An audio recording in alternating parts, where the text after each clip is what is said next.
Hello friends, NCERT classes के online platform पर आपका स्वागत है, अभिनंदन है। साथियों, हम लोग आपके डिमांड में फिगर ऑफ स्पीच क्वेश्चन के माध्यम से समझने की कोशिश करेंगे। जैसे आज का पहला ही प्रश्न लिखा हुआ है, the stars danced playfully in the moonlit sky which figure of speech is used here. अब यहाँ पर देखिए कि स्टार्स स्टार्स जो है डांस कर रहे हैं प्लेफुली एंजॉय पूर्वक, मतलब मूनलिट स्काई आसमान में। तो हमें क्या, इसमें हमें फिगर ऑफ स्पीच ढूंढना है। फिगर ऑफ स्पीच क्या होगा? अब देखिए यहाँ पर स्टार्स क्या है। स्टार्स आपका एक एक तरीके से बेजान चीज है।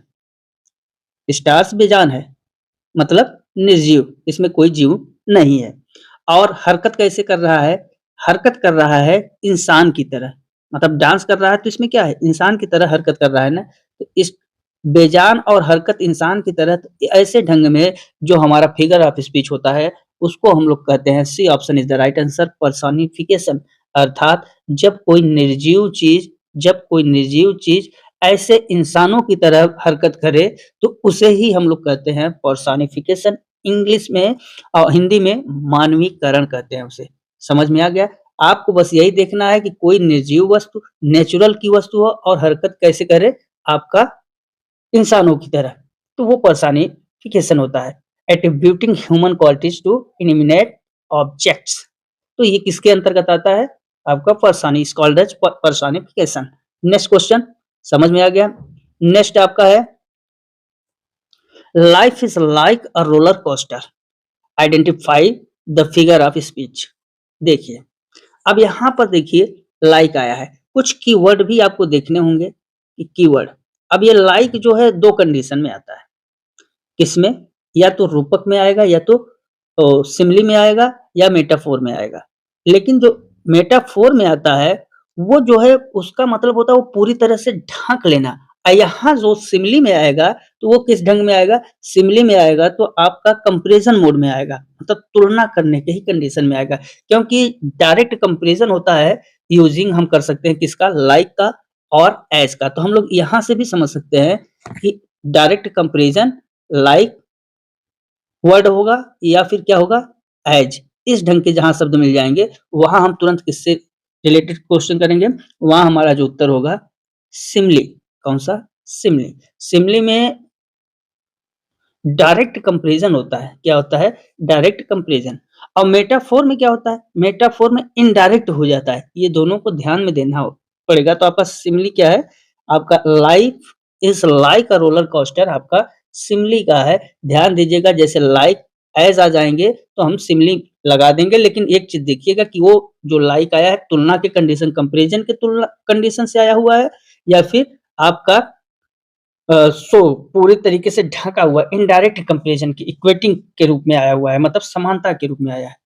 ठीक है? ऐसे और कोई तुलनावाची वर्ड होंगे जो आपको लगे कि ये तुलनावाची वर्ड है, तुरंत आप सिमली में लगा दीजिए। तो ये आपका एक ट्रिक की कंडीशन में भी समझ में आ जाएगा। Next question. अब यहाँ पर देखिए, the snow is white blanket, which literary device is this. अब यहाँ पर देखिए स्नो, व्हाइट ब्लैंकेट। अब यहाँ पर स्नो देखिए, अब आपको यहाँ हम सिमली और मेटाफोर में अंतर भी समझा दे रहे हैं। और यहाँ लिखा हुआ है व्हाइट ब्लैंकेट। अब देखिए स्नो कैसी होती है? व्हाइट ही होती है। और दूर से इंसान जो देख रहा है उसे कैसी दिख रही है? व्हाइट ब्लैंकेट जैसा दिख रही है। तो देखिए यहाँ पर अगर लाइक आता तो किसके कंडीशन से आता? व्हाइट ब्लैंकेट, मतलब समानता, इक्विटी के रूप में आता है। मतलब indirect comparison, equating two different things. अब यहाँ स्नो बर्फ, और यहाँ ब्लैंकेट व्हाइट ब्लैंकेट मतलब सफेद चद्दर, सफेद चद्दर। अब देखिए इक्वटिंग के रूप में आया है ना, बर्फ के समान ही है आपका सफेद चद्दर, जबकि ऐसा होता नहीं, लेकिन इसके लिए यूज किया गया है। तो ये दोनों में डिफरेंस, अंतर है। अब इसको हम कंपैरिजन होगा, लेकिन लाइक और एज नहीं होंगे। इसमें इतना ध्यान दीजिएगा कि लाइक और एज नहीं होंगे। अगर लाइक एज आ जाएंगे तुरंत सिमली, लाइक एज नहीं रहेंगे तुरंत क्या हो जाएगा? मेटाफोर। ये दोनों में अंतर हो जाता है। नेक्स्ट क्वेश्चन देखिए, इस पूरे आपके सेंटेंस में, क्वेश्चन में कहीं लाइक है? नहीं। कभी लाइक आता है तो उसको आप समझिएगा कि वो सिमली में ही जाएगा। नेक्स्ट क्या कर रहा है? द सेल्स कह रहा है, the sells sea sells by the sea shore, sea cells by the seashore, sea cells by the seashore। अब इसका जो ऑप्शन दे रखा है एसोनेंस, उसके बाद एलिट्रेशन, उसके बाद आपका ओनोमेटोपोइया और पर्सोनिफिकेशन। अब यहाँ पर देखिए एक ही साउंड आपको दिख रहा होगा, वो साउंड क्या है? एस। बार बार सी में भी एस, सेल्स में भी एस, बार बार रिपीटेड हो रहा है। उसके बाद सी सेल्स में भी एस एस, तो सी शोर में भी एस एस। तो जहां बार बार एक ही साउंड रिपीटेड में हो, वहां पर क्या हो जाता है? अलिट्रेशन। अलिट्रेशन मतलब अनुप्रास। वैसे भी आप लोग हिंदी में पढ़े होंगे, जहां बार बार वर्णों की आवृत्ति होती है, is called as alliteration. Alliteration मतलब repeated word of the same consonant sound at the starts of closely connected words। Next question, next आपका क्या है? The thunder roared during the storm. यहाँ पर क्या है? The thunder roared during the storm. अब इसमें जो दे रखा है हाइपरबोली, मेटाफर, ओनोमोमेटोपोइया और सिनिकडेकी, मतलब सिनिकडेकी मतलब लक्षण अलंकार होता है। अब लक्षण अलंकार आपके क्वेश्चन में नहीं आएगा। अब देखिए यहाँ पर the thunder roared during the storm, ये किस में आएगा? ओनोमोमेटोपोइया में। ये क्या है? रोवर मतलब गरजना, कितना एक ही आवाज है, रोवर्ड गरजना। तो जब किसी भी तरह की एक साउंड हो, एक आवाज हो, तो वहां पर अगर नाम आए तो क्या होगा? उसका नाम होता है आपका इसमें ओनोमोमेटोपोइया, ध्वन्यात्मक। अब यहाँ देखिए एक ही है रोवर्ड, only one sound, only one sound, एक ही आवाज हो, उसी पर पूरा आपका सेंटेंस क्वेश्चन उसी पर टिका हो। ठीक है, समझ में आया? तो जब इस अब देखिए रोवर्ड पे ही पूरा आपका क्वेश्चन टिका हुआ है, तो ऐसे जगह क्या हो जाता है? ओनोमोमेटोपोइया। समझ में आ गया? नेक्स्ट क्वेश्चन, नेक्स्ट क्या कह रहा है? I have told you a million times to clean your room. I have told you a million times to clean your room. Option दे रखा है। ऑप्शन फर्स्ट आपका दे रखा है अंडर स्टेटमेंट, मतलब कम करके कहना, या हाइपरबोली, सिमली, ऑक्सीमिरोन। तो इसमें से कौन सा होगा? यहाँ पर जो दिखा है, अब देखिए आई हैव टोल्ड मिलियन, मिलियन मतलब कईयों बार, 10 लाख बार कहने की बात कर रहा है, मतलब किसी भी बात को बढ़ा चढ़ा कर कह रहा है। जब हम लोग किसी भी बात को बढ़ा चढ़ा कर कहते हैं तो वो किसके अंतर्गत आता है? हाइपरबोली। इसका मतलब अतिशयोक्ति के अंतर्गत आता है। कहते हैं ना, बहुत ज्यादा बढ़ा चढ़ा के बात का प्रयोग कर रहा है, तो किसके अंतर्गत आता है? हाइपरबोली। इसको हिंदी में अतिशयोक्त कहते हैं। ठीक, तो कौन सा? B option is the right answer. अतिशयोक्त में ध्यान दीजिएगा, हमेशा क्या होता है? बात को बहुत ही बढ़ा चढ़ाकर, मतलब बहुत एक्स्ट्रा। अब यहाँ पर देखिए मिलियन टाइम्स बोला हो या ना बोला हो, लेकिन मिलियन टाइम करा, एक्स्ट्रा मतलब कई बहुत चढ़ा बढ़ा के आप लोग पढ़े ही होंगे, तो ये किसके अंतर्गत आएगा? हाइपरबोली के अंतर्गत। Next question, parting is a such sweet sorrow. अब इसमें दिया हुआ है parting is a such sweet sorrow. अब इसमें दे रखा है which figure of speech uses contradictory terms, मतलब आपको बताना है कि कौन सा इसमें प्रयोग हुआ है फिगर ऑफ स्पीच का। अब इसमें दे रखा है पहला option paradox, second option oxymoron, से थर्ड ऑप्शन दे रखा है मेटोनिमी और आयरनी। तो इसका जो ऑप्शन है आपका ऑक्सीमोरॉन। मान, अब देखिए ऑक्सीमोरॉन कैसे हुए हम बता रहे हैं। यहाँ पर देखिए पार्टिंग का सच स्वीट सारो, मतलब स्वीट मतलब क्या होता है? स्वीट मतलब हिंदी में समझिए मीठा, और सारो मतलब दुख, एक तरीके से दुख। अब देखिए यहाँ पर दोनों एक दूसरे के क्या है? अपोजिट हैं। क्या है? अपोजिट। एक मीठा और दूसरा दुख, एक दूसरे के अपोजिट है। और एक साथ जब एक दूसरे के अपोजिट वर्ड एक साथ आते हैं, तो ऐसे जगह क्या हो जाता है आपका? ऑक्सीमोरॉन।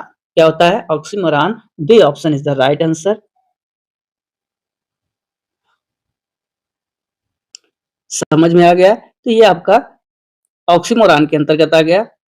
और क्यों? क्योंकि इसमें देखिए स्वीट भी है, सारो भी एक दूसरे के अपोजिट वर्ड है, एक साथ आते हैं। तो जब अगल बगल एक साथ आते हैं तो वहां पर होता है आपका ऑक्सीमोरॉन। नेक्स्ट क्वेश्चन, नेक्स्ट आपका है, अच्छा ऑक्सीमोरॉन मतलब क्या होता है? विरोधाभास।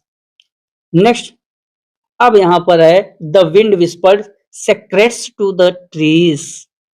ऑप्शन दे रखा है पर्सानिफिकेशन। बिल्कुल ये किसका है? पर्सानिफिकेशन का ही है। यहाँ पर विंड क्या कर रही है? विस्पर्ड मतलब होता है फुसफुसाना, सेक्रेट टू द ट्रीज, मतलब पेड़ों से फुसफुसा रही है।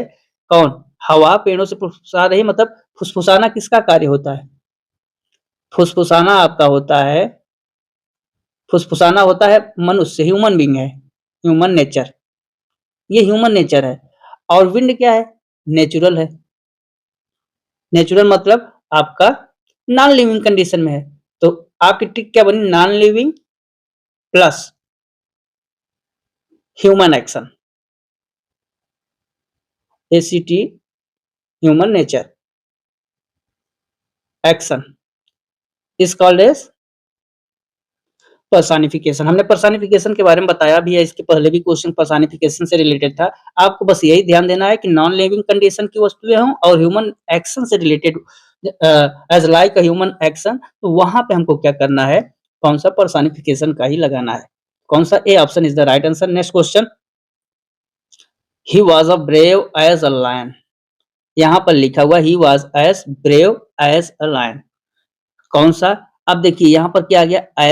एज हमने अभी बताया कि लाइक आए, एज आए, आंख बंद करके आपके पास एक ही ट्रिक है क्या लगाने के लिए? Simile option is the right answer, B option is the right answer. ऐसे ही ट्रिक के द्वारा हम फिगर ऑफ स्पीच आपको बता देंगे, क्योंकि बहुत एक से एक या दो नंबर, इससे ज्यादा आने वाला नहीं है, और इसी ट्रिक के माध्यम से आप लोग समझ जाइए।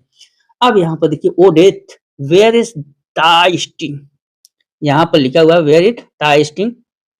अब देखिए इसमें भी आपको बताना है कि कौन सा फिगर ऑफ स्पीच है। ऑप्शन दे रखा है, ये ऑप्शन अपोस्ट्रॉफी मतलब संबोधन, तो यहाँ पे वही तो है, ओ डेथ या क्या है?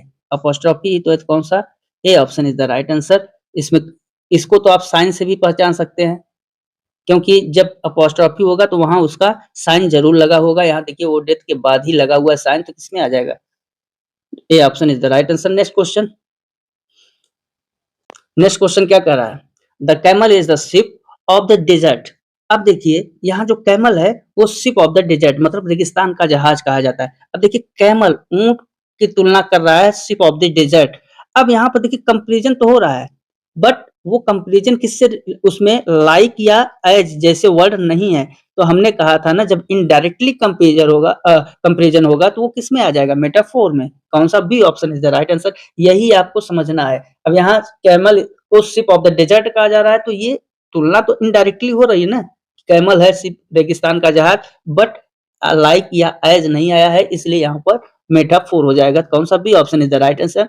नेक्स्ट क्वेश्चन का रहा, suddenly, suddenly there was a loud bang at the door, loud bang at the loud bang at the door। अब यहाँ पर देखिए आपका क्या होगा? दे रखा है ओनोमोमेटोपोइयो से रिलेटेड, ए ऑप्शन, और यही ऑप्शन आपका राइट आंसर है। क्यों? क्योंकि बैंग मतलब आवाज, साउंड है। किसकी? बैंग साउंड आवाज है। अब ट्रिक, आवाज वाले शब्द जितने होंगे किसमें चले जाएंगे? ओनोमोमेटोपोइयो में। तो कौन सा? आवाज से रिलेटेड, साउंड से रिलेटेड जो भी कंडीशन होगी, जैसे अभी रोवर्ड आया था वहां भी यही हो गया था, यहाँ पर बैंग आया है, क्योंकि बैंग पर ही पूरा क्वेश्चन है, इसलिए किसमें जाएगा? ओनोमो ओनोमेटोपोइयो में। तो कौन सा? First option, A option is the right answer. Next question, the fire station burn down. Fire station क्या हुआ? फायर स्टेशन का काम क्या है? बुझना, लेकिन यहाँ पे जल रहा है। अ सिचुएशन अपोजिट एक्सपेक्टेशन मतलब जो उस सब के परे काम हो गया। मतलब यहाँ पे फायर स्टेशन का काम है क्या? बुझाना, लेकिन ये जल गया, तो उम्मीद से परे ठीक अपोजिट कार्य हो गया, ठीक उल्टा कार्य हो गया, उम्मीद से उल्टा कार्य हो गया। तो जहां उम्मीद से उल्टा कार्य होता है उसके लिए ट्रिक समझिए, उम्मीद से परे वर्क, तो वहां पर क्या हो जाएगा? आयरनी मतलब विडंबना। आपका ए option is the right answer हो जाएगा। समझ में आ गया? बस ये ट्रिक याद रखिएगा, किससे? उम्मीद से परे। Next question, big bad beer.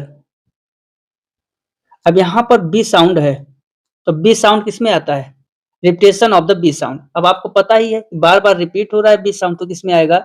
Alliteration मतलब अनुप्रास में। तो इसमें बताने वाली बात है ही नहीं, आप लोग पकड़ लिए हैं। Next question, clearly confused. अब क्लियरली कंफ्यूज्ड का मतलब ये किसके अंतर्गत आएगा? Metaphor, oxymoron. अब देखिए क्लियरली कंफ्यूज्ड मतलब क्लियर भी है और कंफ्यूज दोनों एक दूसरे के अपोजिट भी है ना, क्लियर और कंफ्यूज्ड, एक दूसरे के अपोजिट। तो कौन सा हो जाएगा आपका?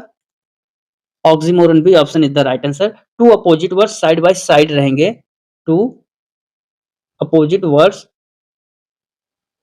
साइड बाय साइड, यही ट्रिक याद रखिए तो आपको पता चलता जाएगा।